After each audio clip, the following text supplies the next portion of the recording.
Everybody get in. Quick, quick, quick, quick, quick. Everybody. I don't want to waste a lot of time because we have a lot of things to get to today. So I'm not going to play any introduction music. I'm not going to make any opening statements, okay?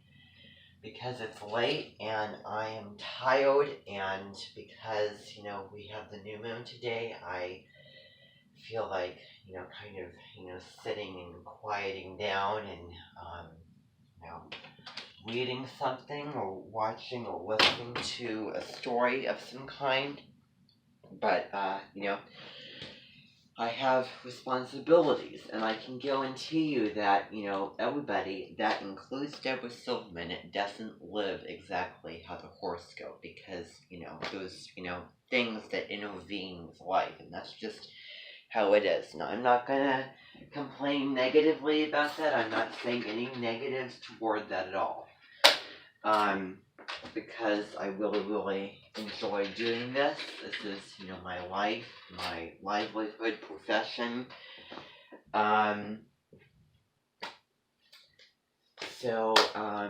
Yep, positive, positivity. I make a goal, and I make a commitment, and I say something, and I'm going to follow through on what I say. And we're going to be having, daily meetings like this as much as possible. If I don't have anything to meet about, then we won't have a meeting. There will be like nothing going on that day, but if there are things, then we'll come here and we will take care of it. So, okay. Can you please shave that off your face, please, and thank you. Okay. Can you not make difficulties right now? I need just go do it, please. Please do that. I cannot have you here at my Minton representing yourself like that. Again, you're not a bum off the street who plays in, a band at a truck, who tries to, sell money because he's poor and wearing those clothes. Okay, you need to, think about your appearance, because your appearance is, the huge thing. And you are not going to be very likable if you don't look, how I envision that you should look. And I do stand by the saying, you can't dress well if you don't feel good. That's one of the big things here. But, anyway, that's kind of, beside the point. So, I want you to do that, okay? And, again, you learned your lesson from last night. If you make a mess down there, you need to take responsibility and clean that up. I will not be there for you. I will come down here and clean up your mess, because it's your responsibility and you need to deal with it. Okay? And you're not going to laugh at me about it either. If you're being reprimanded, or, me having a conversation with you and giving you a lesson, that is not a funny matter. Okay, and I need you to understand that. That was rude, and I'm just not going to tolerate that again. Okay, so take care of, whatever you need to take care of down there. Okay, that was your last chance. If you do it one more time, then that's it. You're not allowed to use the space down there. Okay? I'm a very, very nice, kind, considerate, really empathetic, open, welcoming individual. Don't squander that. Don't tarnish it. Don't blow it. Okay? Again, I don't trash your space. I don't leave crap and, my stuff around and it gets messy. You wouldn't appreciate that if I did that. Would you? I don't think so. I don't think so. You should know better. It really is irresponsible, and, it really is disgraceful. It really is disgraceful.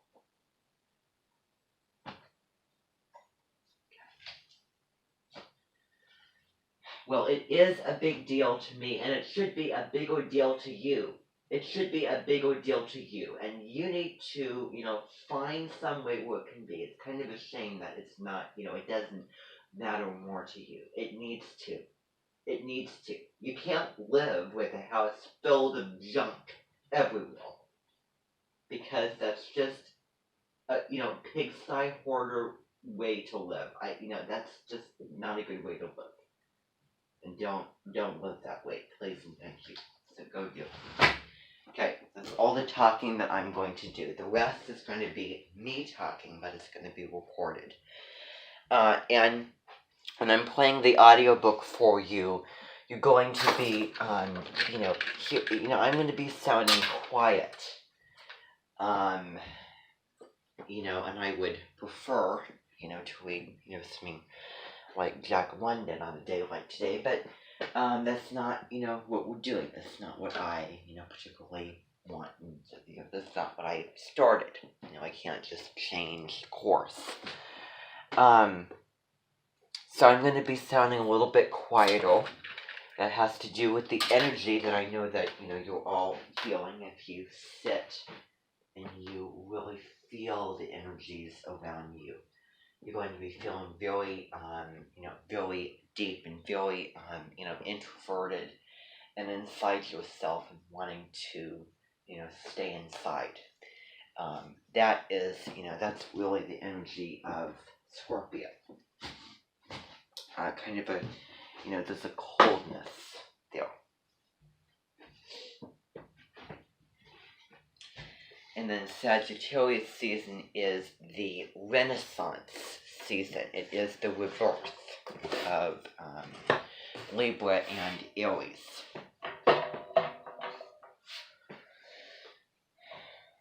Okay, everybody. You know what? Before we do, we're going to be listening to something real quick. Okay, it's going to be a horoscope over Deborah Silverman. Okay. Let's see. There it is. Okay, so I want you all to listen to it. Okay, I want you all to listen to the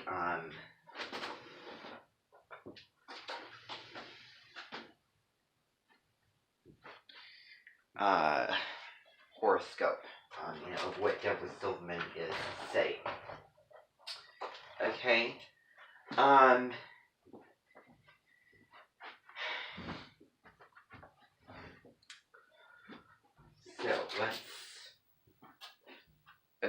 Let's get this going. And okay, I'm going to be sitting down today because I don't feel very good.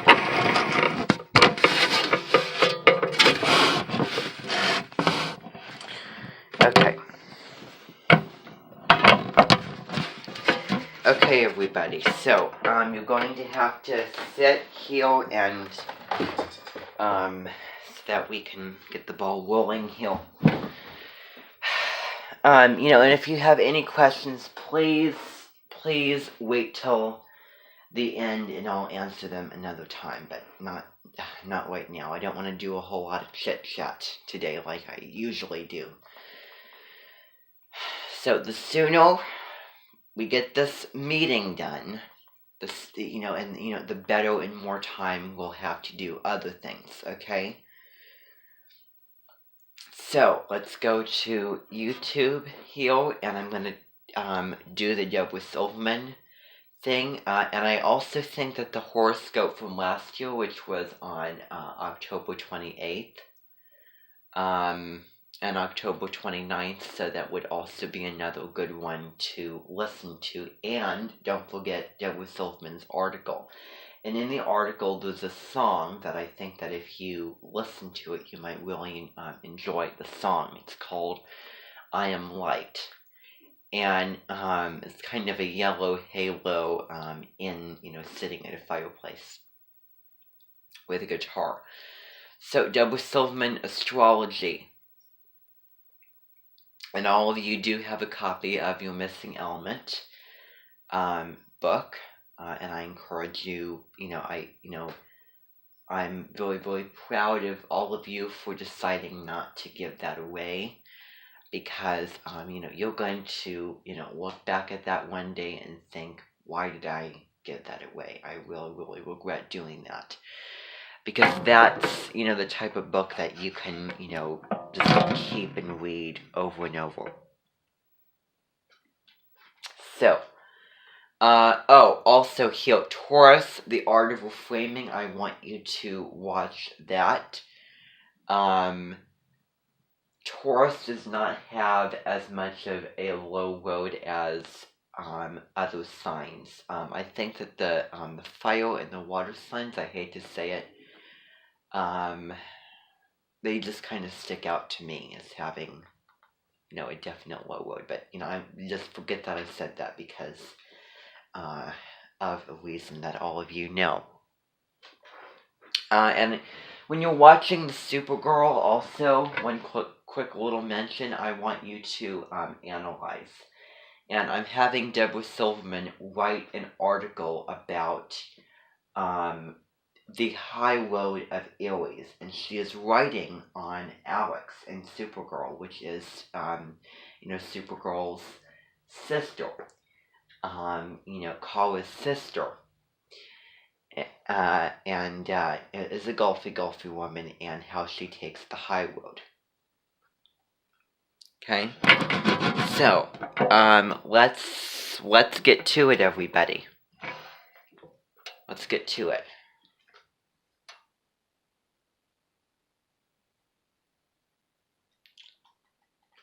Okay.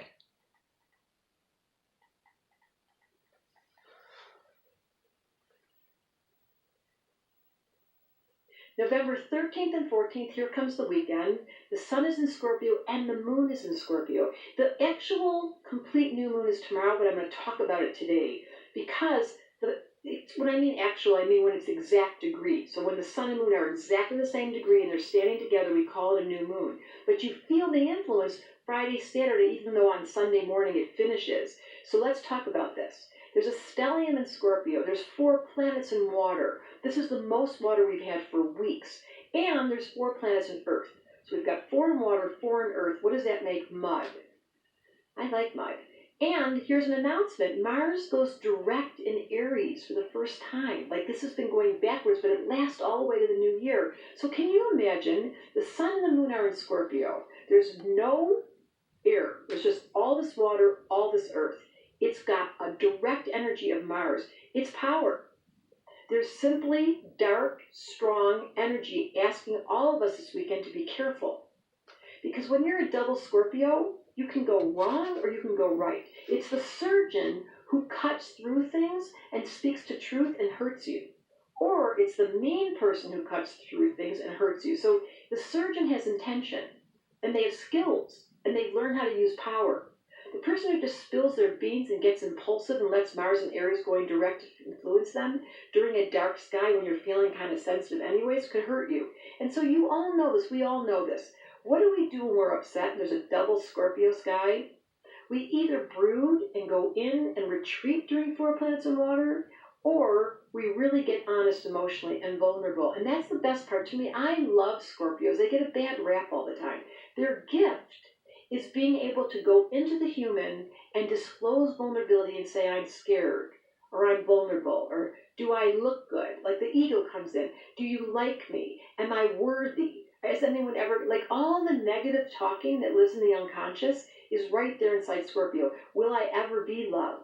Is anyone ever going to notice me? Am I in the wrong relationship? Am I ever going to have parents? Are they always going to be in this fight, like young people suffering? It's that internal dialogue that double Scorpio suffers from of like, I don't want to be here. That's the worst part. I don't like being in a body. I don't like being on Earth.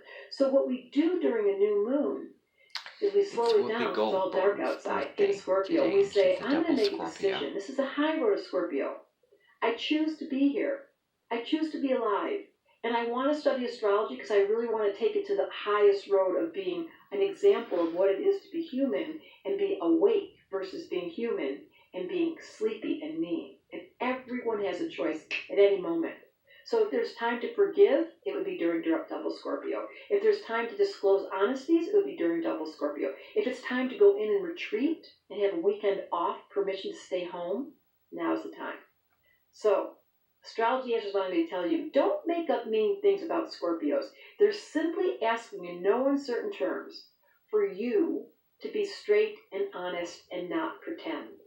If you have to hide away and play games, which a Scorpio can do, and retreat and pull in and contract, that's a symptom of not knowing it's safe here.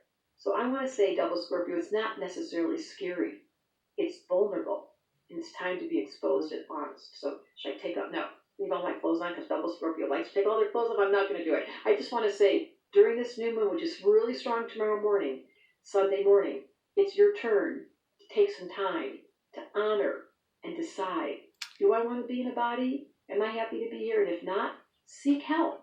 Ask for an astrologer. Go to my site. I would do anything to help you make the decision to stay here. That's what astrology is. Okay, that's it. Okay. So you've heard it. I'm not going to talk about it because this is a little bit late of a meeting, I know. I just want you to see the other horoscope from last year. Okay, separately from me, but but we need to do what is most important. Now I want you to grab your copies of the Blue Hotel for the first time ever. Okay.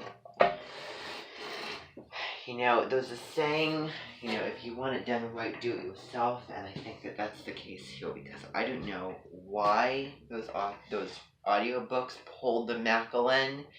Well, it's not necessary, unless it's really related to anything educational, but, they would pull the Macallan anyway and decide to read off the story. It's so annoying, I guess, that you would read that in school, but anyway. Just, can you read the darn story? I hope that the Reader's Digest didn't edit out the story when they did it. But, I don't know why. It's just not going to align with, what we're doing. And that's just unreal for an audiobook. Unreal for it to read off the story, to read extra parts of it. Okay? Alright, so I'm really wondering what I should do right now because okay.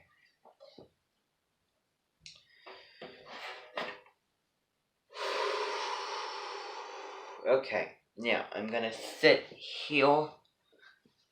Alright.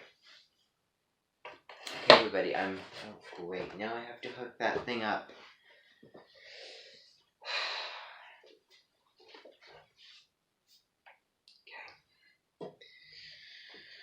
Oh, I hate cords so much. I just wish that things would go through the air. It's annoying. So annoying! Why is this cord stuck in this cord? This is not what I want right now. This is ridiculous. Oh, that may be a result of the full moon, by the way. So anyway,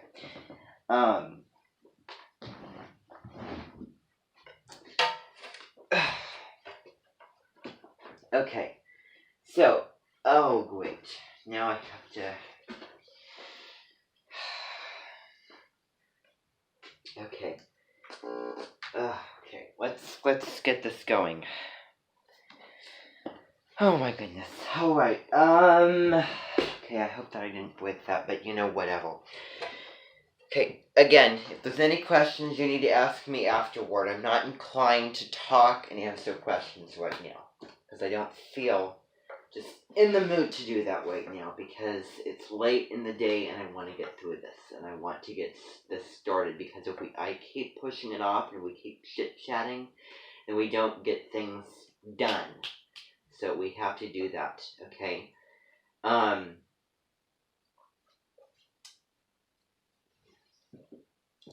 Alright, so, alright, here we go, everybody. So I hope I didn't, I know I didn't. That's just a thought and an anxiety that's not true.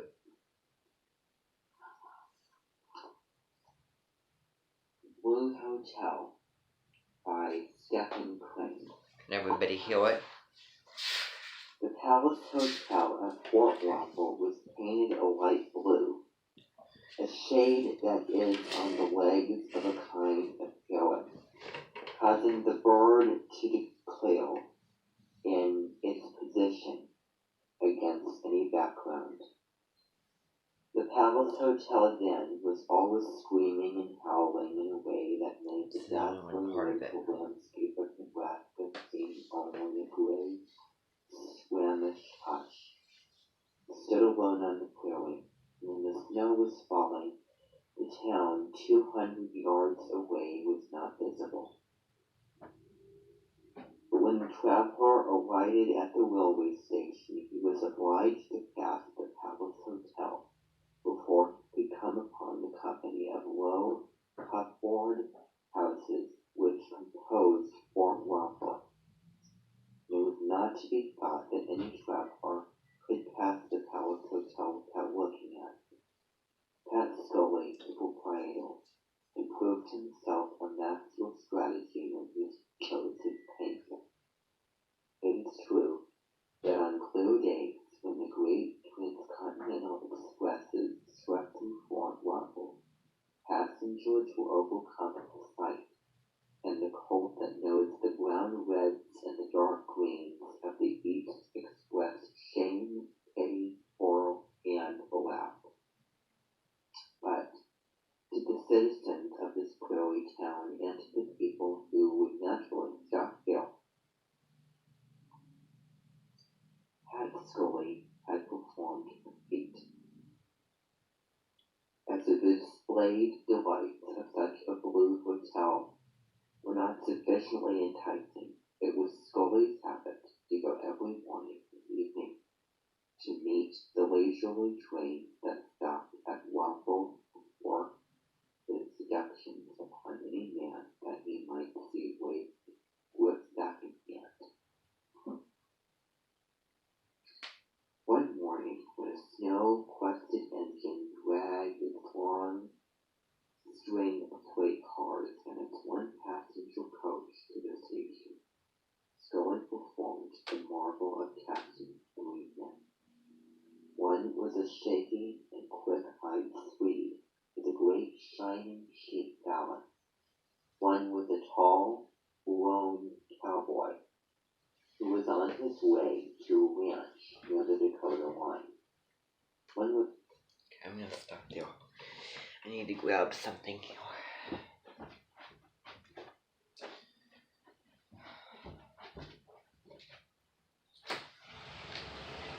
Okay, I gave you a job and you need to do it. Okay? You need to do it. Shave that off. Can you stop making difficulties with me and do it? I would really appreciate it.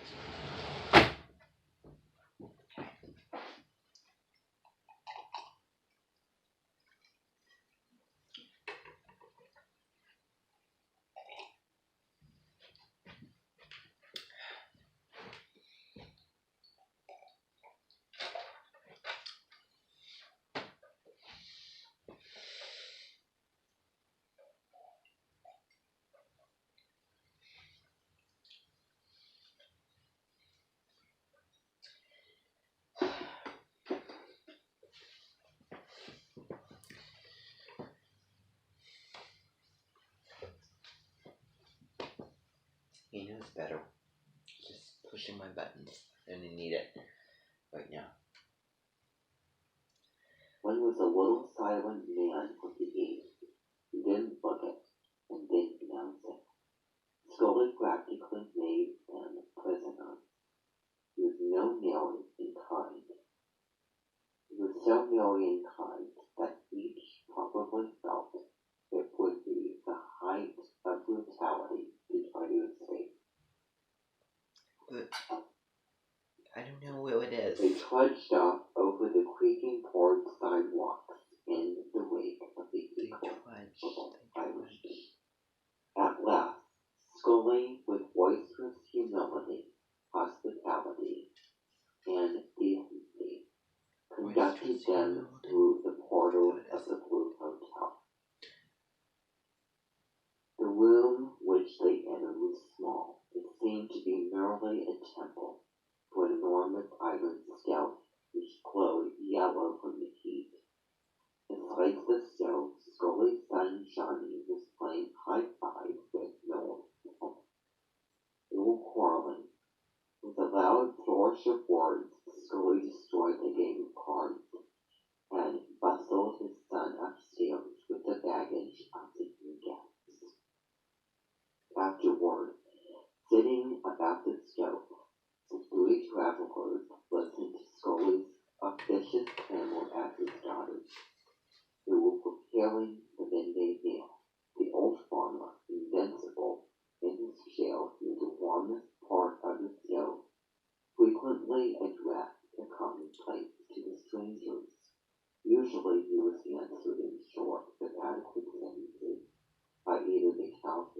farther eastern. The Swede said nothing. He seemed to be occupied.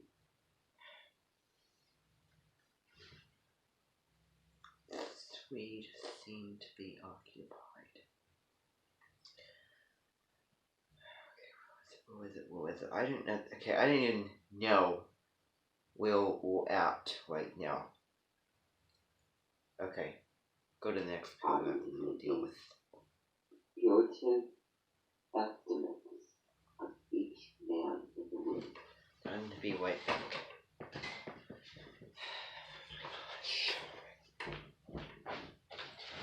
Didn't go. Now. You are out of your mind if you think that you can come here and interrupt me when I'm trying to do this. I am sick of it. I gave you an order to shave that off your face, and why can't you do it? This is frustrating to me, why you have to keep interrupting me when I'm in the middle of having an audiobook playing, listening to a story from my invention. I keep postponing it, something happens. I don't need you to keep delaying it. So will you go over there and stop making difficulties? Stop making difficulties. Stop it. I would really appreciate it if you stopped rocking the boat and stop arguing and do what I asked you to do. For the love of Pete. Go take care of that. Go take it. Don't dig yourself a hole like you did last night. Well, that's not how I and the cementing works here. We can have this conversation another time, but not right now. This is an inconvenience. You should have thought with your smart mind. Well, I thought that it was smart, but it's actually pretty dumb if you, didn't think about that I was in the middle of something and you came in and interrupted.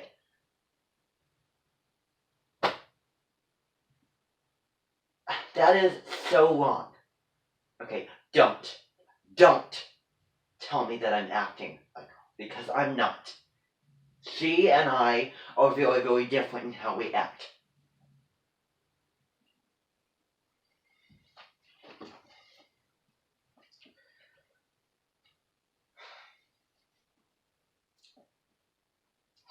It's like, would I come in and interrupt something that you were doing? Would I interrupt one of your songs if you were... Well, because it had swear words, and it was against the Minton rules. You were breaking the contract. So yes, I had legitimate reason, but otherwise, I wouldn't interrupt you. Why would you interrupt me? Okay, I don't need your crap right now. I don't need this right now. Seriously. Well, you're going to. You're going to, otherwise you're gonna leave. Get out and do it. And if you come here interrupting me one more time, you will not be allowed to use that workspace, and you will be gone. You will not be allowed to come here anymore. I'm serious. So don't blow it.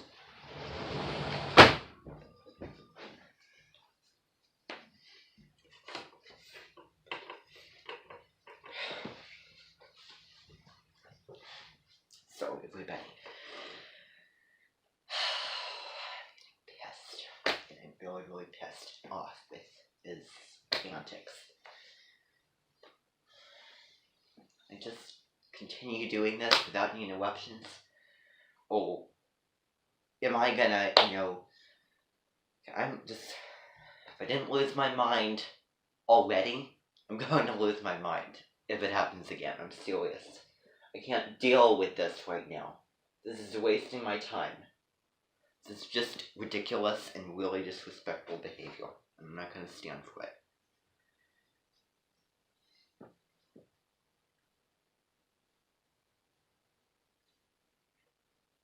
So, here we go, everybody, again. Sorry.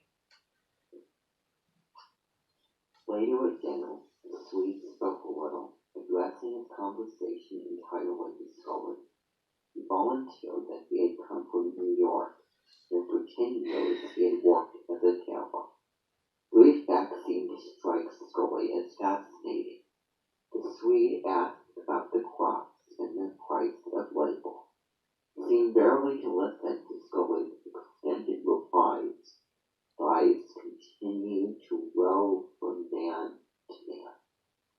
Finally, with a laugh and a wink, he said that some of the western communities were very dangerous, and after his statement, he tilted his head and laughed again, laughing. The others looked at him, wondering, in silence. As the men trooped heavily back into the front room, two little windows present views of a turmoiling sea of snow. The huge arms of the wind were making the camps mighty, circular, futile, no embrace the flakes as they said. In a hearty voice, Scully announced the presence of a blizzard. The guests of the Blue Hotel, lighting their pipes, assented with grunts of lazy, masculine contentment. Johnny, son of Scully, challenged the old farmer to another game of high-five. The farmer agreed with a contemptuous stuff. They sat close to the humming stove and squared their knees under a wide board. The cowboy and the Easterner watched the game with interest. The Swede remained near the window, aloof, but with a countenance that showed signs of an inexplicable excitement. The play was suddenly ended by another quarrel.